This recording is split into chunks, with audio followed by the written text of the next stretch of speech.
നാട്ടിലായിരിക്കുമ്പോൾ നമ്മൾ വിചാരിക്കും ഒരു സർക്കാർ ജോലിയാണെങ്കിൽ അതൊരിക്കലും പോവില്ല, ജോലി സുരക്ഷിതമാണ്. എന്നാൽ സ്കൂളുകളിൽ പഠിപ്പിക്കുന്ന അധ്യാപകർ, ഗവൺമെൻറ് സ്കൂളിലാണെങ്കിൽ പ്രൈവറ്റ് സ്കൂളുകളിലൊക്കെ ആണെങ്കിൽ നിങ്ങൾക്ക് അറിയാൻ സാധിക്കും, അവിടെ ഡിവിഷൻസ് കട്ട് ചെയ്തിട്ടുണ്ടെങ്കിൽ അധ്യാപകരുടെ എണ്ണം കുറയ്ക്കും, ജോലി നഷ്ടപ്പെടും. അതുപോലെ തന്നെ ഇപ്പോൾ കാനഡയിലും പീൽ റീജിയണിൽ, അതായത് മിസ്സിസാഗ, ബ്രാംപ്ടൺ ആ ഏരിയകളൊക്കെ ഉൾപ്പെടുന്ന പീൽ റീജിയൺ സ്കൂൾ ഡിസ്ട്രിക്ട് ബോർഡിൽ നിരവധി അധ്യാപകരുടെ ജോലി ഭീഷണിയിലാണ്. ഇപ്പോൾ 300-ലധികം പേരെയാണ് ജോലിയിൽ നിന്ന് ഒഴിവാക്കാൻ വേണ്ടിയുള്ള ഇങ്ങനെ നടപടികൾ എടുത്തുകൊണ്ടിരിക്കുന്നത്. ഇപ്പോൾ അതിൻ്റെ സമരങ്ങളും കാര്യങ്ങളൊക്കെ നടന്നുകൊണ്ടിരിക്കുകയാണ്. പിന്നെ എല്ലാ മേഖലകളിലും ഇപ്പോൾ ജോബ് കട്ട്സ് നടക്കുന്നുണ്ട്.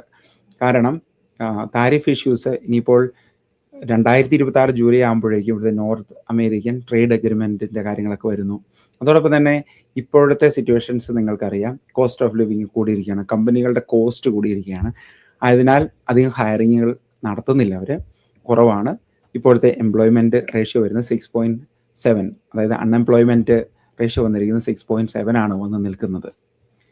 ഇപ്പോൾ സ്കൂളുകളിൽ പഠിപ്പിച്ചുകൊണ്ടിരിക്കുന്ന അധ്യാപകർക്ക് ഒരു ചെറിയൊരു ആനുകൂല്യം, അതായത് ഈ സ്കൂളിലെ സപ്ലൈസും കാര്യങ്ങളൊക്കെ വാങ്ങുന്നതിന് വേണ്ടി അവരവരുടെ സാലറിയിൽ നിന്ന് പൈസയൊക്കെ എടുത്തിട്ടായിരുന്നു ഈ ഡോളർ മെയിൽ നിന്നും അങ്ങനെയുള്ള സ്റ്റേപ്പിൾസിൽ നിന്നും അവിടെ നിന്നൊക്കെ സാധനങ്ങളൊക്കെ വാങ്ങി അവരുടെ പ്രൊജക്ട്സുകളും കാര്യങ്ങളൊക്കെ ചെയ്തുകൊണ്ടിരുന്നത്. ഇനി മുതൽ $750 ഒരു വർഷം അതിനുവേണ്ടി ഓരോ ടീച്ചേഴ്സിനും കൊടുക്കുന്നു എന്നാണ് അറിയാൻ സാധിച്ചത്.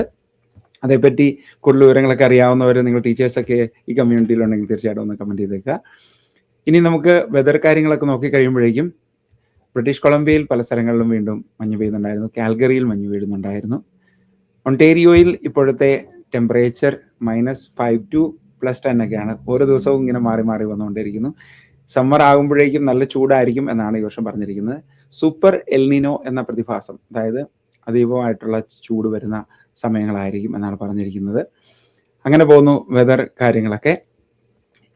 ഇനി നമുക്ക് നോക്കേണ്ടത് കോസ്റ്റ് ഓഫ് ലിവിങ് തന്നെയാണ്. കോസ്റ്റ് ഓഫ് ലിവിങ് കഴിഞ്ഞ ആഴ്ചത്തെ ട്രംപിൻ്റെ പല അനൗൺസ്മെൻറ്റും വന്നതിന് ശേഷം, അതായത് യുദ്ധം അധികം താമസിയാതെ തീരുന്നു എന്നുള്ള വാർത്തകൾ വരുന്നുണ്ടായിരുന്നു, അതിനു ശേഷം പെട്ടെന്ന് ഓയിൽ പ്രൈസ് കുറയുകയും ചില ദിവസങ്ങളിലൊക്കെ 1.54 എനിക്ക് ഫില്ല് ചെയ്യാൻ സാധിച്ചു. നിരവധി ആളുകൾ ഇങ്ങനെ സ്റ്റേഷനുകളിൽ, പെട്രോൾ പമ്പുകളിലൊക്കെ നിരവധി ആളുകൾ തിരക്ക് കൂട്ടുന്നുണ്ടായിരുന്നു.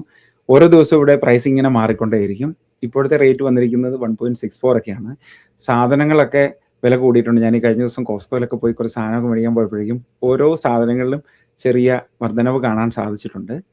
ഇപ്പോൾ ഒണ്ടേരിയയിൽ താമസിക്കുന്ന ആളുകൾക്ക് ഒരു ആശ്വാസമായിട്ട് കുറച്ച് കാര്യങ്ങൾ ഗവൺമെൻറ് കൊണ്ടുവന്നിരിക്കുകയാണ്. ഈ കഴിഞ്ഞ ദിവസമായിരുന്നു ബഡ്ജറ്റ് കാര്യങ്ങളൊക്കെ ഉണ്ടായിരുന്നത്. $13 ബില്യൺ ഡെഫിസിറ്റുള്ള ബഡ്ജറ്റ് തന്നെയാണ്. അതിൽ ഒരു ഇളവ് ഇപ്പോൾ കൊടുത്തിരിക്കുന്നത് പുതിയ കൺസ്ട്രക്ഷനിലിരിക്കുന്ന വീടുകൾക്ക് അവ വാങ്ങുകയാണെങ്കിൽ HST അടയ്ക്കേണ്ട എന്നാണ് പറഞ്ഞിരിക്കുന്നത്. എന്ന് പറഞ്ഞിട്ടുണ്ടെങ്കിൽ നേരത്തെ ഈ നിയമം ഉണ്ടായിരുന്നു, അതായത് പുതിയ വീടുകൾ ആദ്യമായി വാങ്ങുന്നവർക്കാണ് ഈ ആനുകൂല്യം കൊടുത്തിരുന്നത്. എന്നാൽ ഇനി അത് കൂടുതൽ വീടുകൾ ഇൻവെസ്റ്റ്മെൻ്റ് ആയിട്ട് വാങ്ങുന്നവർക്കും അത് ഉള്ള ആനുകൂല്യം കൊടുക്കുമെന്നാണ് പറഞ്ഞിരിക്കുന്നത്.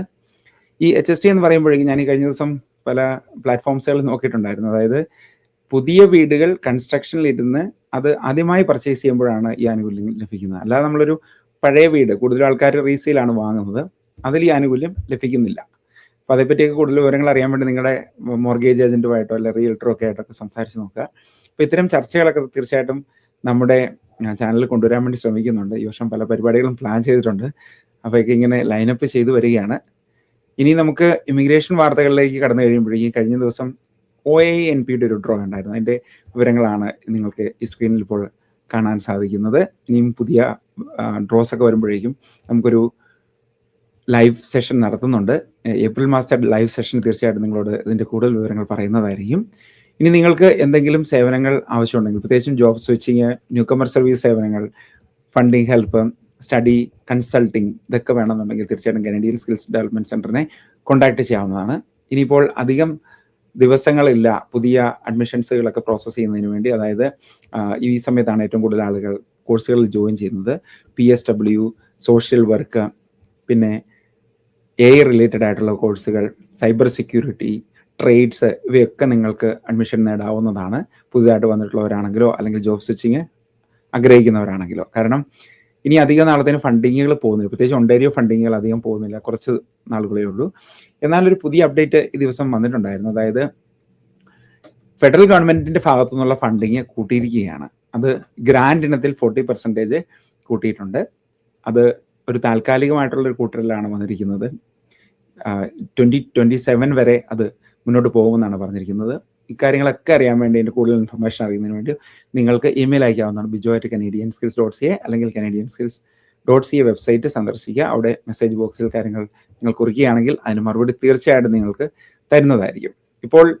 ഞാനിപ്പോൾ ഒരു പുസ്തകം എഴുതിക്കൊണ്ടിരിക്കുകയാണ്. അത് പുതിയതായിട്ട് സംരംഭങ്ങൾ തുടങ്ങുന്നതിന് വേണ്ടിയുള്ള ഒരു ഹെൽപ്പായിട്ടുള്ളതാണ്. അത് ഒരു ചെറിയൊരു ഗ്രന്ഥമാണ്. നമ്മുടെ ആദ്യത്തെ പുസ്തകമായിട്ടുള്ള കാനഡയിലെ അനന്ത സാധ്യതകൾ അതിനുശേഷം എഴുതുന്ന പുസ്തകമാണ്. നമുക്ക് ഒരു 2-3 മാസത്തിനുള്ളിൽ അത് പ്രസിദ്ധീകരിക്കാമെന്ന് വിചാരിക്കുന്നു. സാധാരണ ആളുകൾക്ക് സംരംഭങ്ങൾ തുടങ്ങി വിജയിപ്പിക്കാനുള്ള കുറേ ടിപ്സും കാര്യങ്ങളും, കുറച്ച് മലയാളി സംരംഭകരുടെ കേസ് സ്റ്റഡീസുമാണ് അതിൽ കൊടുത്തിരിക്കുന്നത്. അതിൻ്റെ പ്രസിദ്ധീകരണമൊക്കെ പൂർത്തീകരിച്ച് കഴിയുമ്പോഴേക്കും നിങ്ങളെ തീർച്ചയായിട്ടും അറിയിക്കുന്നതാണ്. നിങ്ങൾക്കും നമ്മുടെ സ്റ്റോറിൽ നിന്നും bijosebastian.com സ്റ്റോറിൽ നിന്നും അത് പർച്ചേസ് ചെയ്യാവുന്നതാണ്.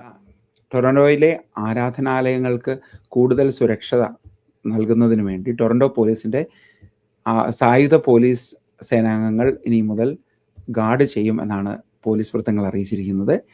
ഇതിൽ ഭയപ്പെടാനുള്ള കാര്യങ്ങളൊന്നുമില്ല, കാരണം ടെററിസ്റ്റ് ഭീഷണി അങ്ങനെയുള്ള കാര്യങ്ങളൊന്നുമില്ല. ഒരു പ്രിക്കോഷനായിട്ടാണ് ഇപ്പോൾ അവരത് ചെയ്തു വരുന്നത്. ഇനിയിപ്പോൾ പള്ളികളിലും അമ്പലങ്ങളിലും മോസ്കുകളിലും സിനഗോഗുകളിലും ഇവിടെയൊക്കെ പോലീസ് കാവലുണ്ടാവും എന്നാണ് പറയുന്നത്. കൂടുതൽ ആളുകൾക്ക് ഒരു സുരക്ഷ ഫീൽ ചെയ്യുന്നതിന് വേണ്ടിയും അതോടൊപ്പം തന്നെ എന്തെങ്കിലും പ്രശ്നങ്ങൾ ഉണ്ടായിട്ടുണ്ടെങ്കിൽ അവ പരിഹരിക്കുന്നതിനും വേണ്ടിയാണ് ഇങ്ങനൊരു സർവീസ് കൊടുക്കുന്നതാണ് പറഞ്ഞിരിക്കുന്നത്. ഈ കഴിഞ്ഞ ദിവസം ടൊറൻറ്റോയിൽ നിരവധി വാഹന വേട്ടകൾ, അതായത് നിരവധി വാഹനങ്ങൾ ഇവിടുന്ന് കടത്തിക്കൊണ്ട് പോകുന്നുണ്ടായിരുന്നു. അതൊക്കെ പോലീസ് റിക്കവർ ചെയ്യുന്നതിൻ്റെ പല വാർത്തകളും വരുന്നുണ്ടായിരുന്നു. ഇത്രയൊക്കെയാണ് നമ്മുടെ ഈ ആഴ്ചത്തെ വാർത്തകളും വിശേഷങ്ങളും. എല്ലാവർക്കും ഒരു നല്ല ദിവസം, ആഴ്ച ആശംസിക്കുന്നു. Thanks for watching. ബൈ.